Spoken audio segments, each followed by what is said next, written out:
ఓం శ్రీ గురుభ్యో నమ. ఓం శ్రీ మాత్రే నమ. రవిగ్రహము, సూర్యగ్రహం, ఆదిత్యుడు, ఆరోగ్య ప్రదాత.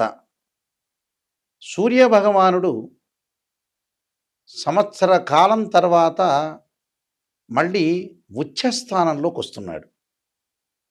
ఏప్రిల్ 14వ తారీఖున మేష సంక్రమణం జరగబోతుంది. ప్రధానంగా రవికి ప్రధానంగా ఉండే సంక్రమణాలు ఏవంటే చాలా సంక్రమణాలు ఉంటాయి. రవి ఏ రాశిలో సంచారం చేస్తే దాన్ని సంక్రమణం అంటారు. దానిలో సింహ సంక్రమణం ఒకటి, మేష సంక్రమణం చాలా ప్రధానమైంది. ఇందులో మేష సంక్రమణం సంవత్సర కాలం తర్వాత మళ్ళీ సూర్యభగవానుడు తన ఉచ్చస్థానమైన కుజుడు యొక్క క్షేత్రమైన మేషరాశిలోకి రవి సంచారం ఏప్రిల్ 14వ తారీఖున జరగబోతుంది. రవి ఆరోగ్య ప్రదాత, ఉద్యోగ కారకుడు, జీవితాన్ని నడిపించి ఆరోగ్యపరంగా ఎలాంటి నష్టం జరగకుండా రవిగ్రహం కాపాడుతుంటాడు. ఆరోగ్యం మహాభాగ్యం అంటారు, హెల్త్ ఈజ్ వెల్త్ అంటారు, హెల్త్ ఈజ్ గ్రేట్ లక్ అంట కూడా అంటారు. అంటే సూర్యభగవానుడి యొక్క కరుణాకటాక్షం ఉంటే మన జీవితంలో అన్నీ కూడా విజయాన్ని సాధించే అవకాశం ఉంటుంది. ఒక ఉద్యోగమే కాదు, వ్యాపారమే కాదు, ఆరోగ్యమే కాదు, అన్ని విషయాల్లో ఉద్యోగకారకుడు, ఆరోగ్య ప్రదాత అయిన సూర్యభగవానుడి యొక్క అనుకూలత ఉండాలని ఖచ్చితంగా శాస్త్రం చెబుతుంది. అందువల్లే పూర్వం రోజుల్లో సన్లైన్ ఉందా అని అడిగేవాళ్ళు అస్తాముద్రికను చూపించుకునేటప్పుడు. అంటే అదృష్ట రేఖ అనేవాళ్ళు. ఆ అదృష్ట రేఖ సన్లైన్ అనేది ఏ విధంగా ఉండబోతుంది, రవి యొక్క ప్రభావం అనేది ఈ ద్వాదశ రాశుల మీద ఏ విధంగా పడబోతుంది. సహజంగా వాళ్ళ రాశి దగ్గర నుంచి 3, 6, 10, 11 స్థానాల రవి ఉంటే మంచివాడు. ప్రత్యేకంగా ఉచ్చ స్థానంలో ఉండటం వల్ల ఎలాంటి ఫలితాలు జరగబోతున్నాయో ద్వాదశ రాశుల వాళ్ళకి మనం ఖచ్చితంగా తెలుసుకుందాం. కుంభరాశి వారికి రవి ఉచ్చ స్థానంలో ఉండటం వల్ల, తృతీయ స్థానంలో ఉండటం వల్ల ఎలాంటి ఫలితాలు జరగబోతున్నాయి. తృతీయ స్థానంలో ఉండటం వల్ల మానసికంగా ఉల్లాసంగా ఉంటారు. శారీరక సుఖము, ఆరోగ్యం అనేది మెరుగుపడటం, ఇష్టసిద్ధి, సంతృప్తిదాయకంగా ఆరోగ్యము, సంతృప్తిదాయకంగా కూడా ఆరోగ్యం బాగా ఎక్కువ ఉండటం, ఆర్థిక పరంగా ఉండే లావాదేవీలు అనుకూలంగా ఉంటాయి.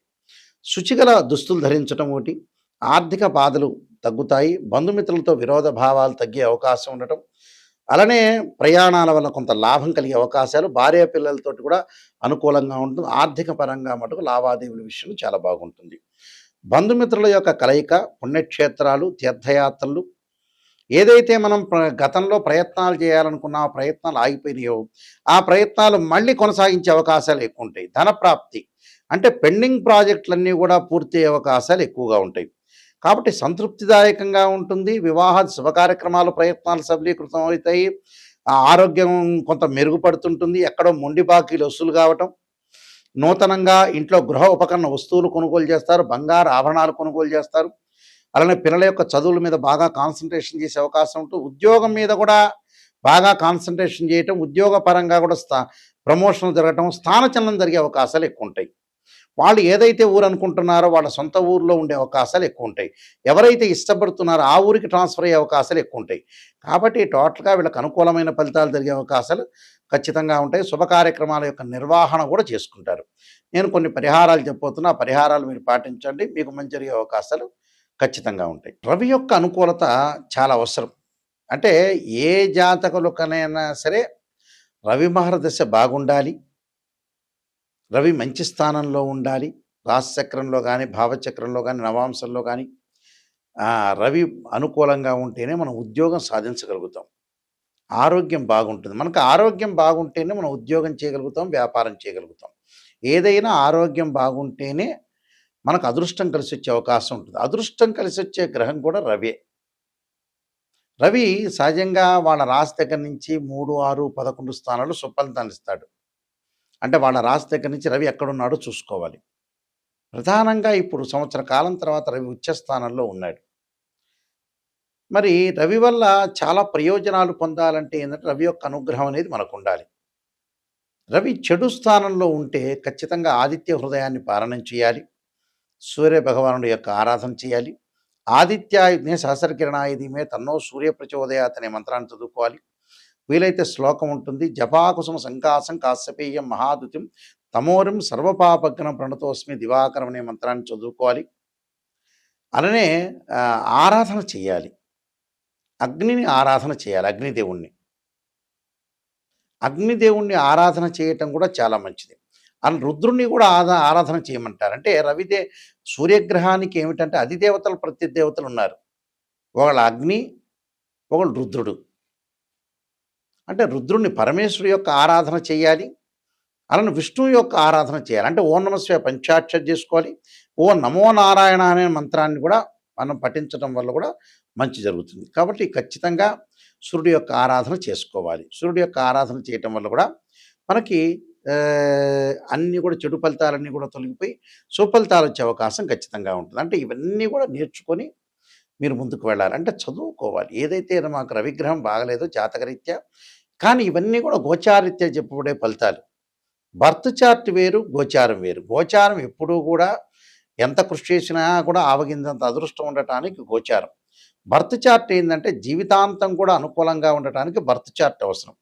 ఆ బర్త్ చార్ట్ ఏ విధంగా ఉండబోతుంది, ఆ బర్త్ చార్ట్లో రవిమారదశ మాకు కలిసి వస్తుందా లేదా, ఉద్యోగ ప్రయత్నం సఫలీకృతం అవుతుందా, ఎప్పుడు కూడా కొంతమందికి ఉద్యోగం అప్ అండ్ డౌన్స్ ఉంటాయి. ఉద్యోగాలు ఎంప్లాయ్మెంట్ ఒక సంవత్సరం బాగుంటుంది, ఇంకో సంవత్సరం ఖాళీగా ఉంటారు.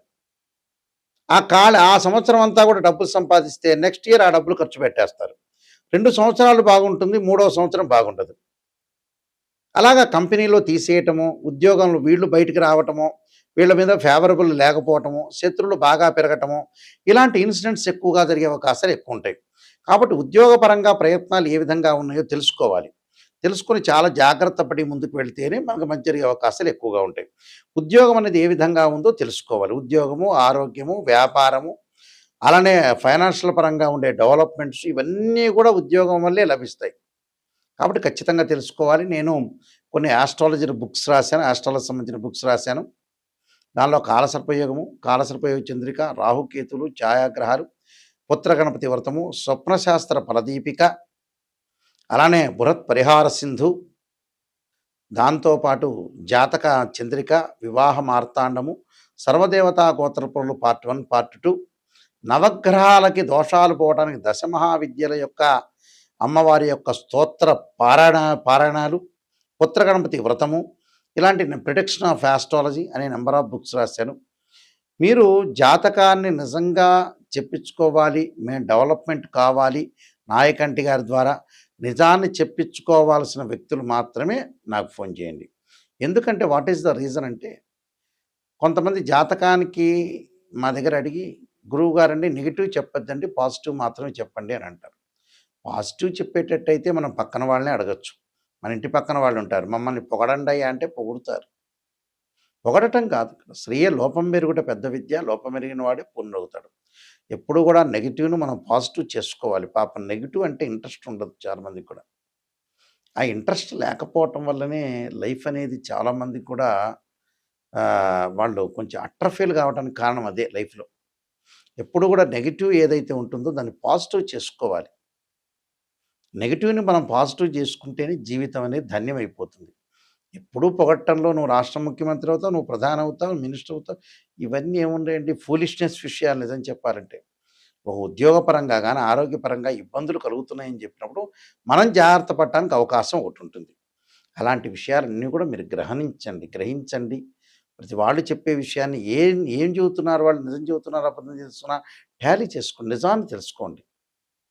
అలానే మా వెబ్సైట్ ఉంటుంది www.nayakanti.com కానీ nayakanti.in కానీ, ఇది చూడండి, మీకు అన్ని విషయాలు దానిలో సమగ్రంగా ఉంటాయి. అలానే మీరు స్క్రీన్ మీద స్క్రోలింగ్ అవుతున్న నెంబర్ ఉంటుంది, నా నెంబర్కి మీరు ఫోన్ చేయొచ్చు. అన్ని విషయాలు మీరు తెలుసుకోవచ్చు. నిజాన్ని తెలుసుకునే వాళ్ళు మాత్రం నాకు ఫోన్ చేయండి దయచేసి. అలానే మీ అందరికీ కూడా మంచి జరగాలని ఆశిస్తూ శ్రీ పరమేశ్వరి యొక్క కరుణాకటాక్షం ఉండాలని ఆశిస్తూ సర్వే జనా సుఖినో భవంతు.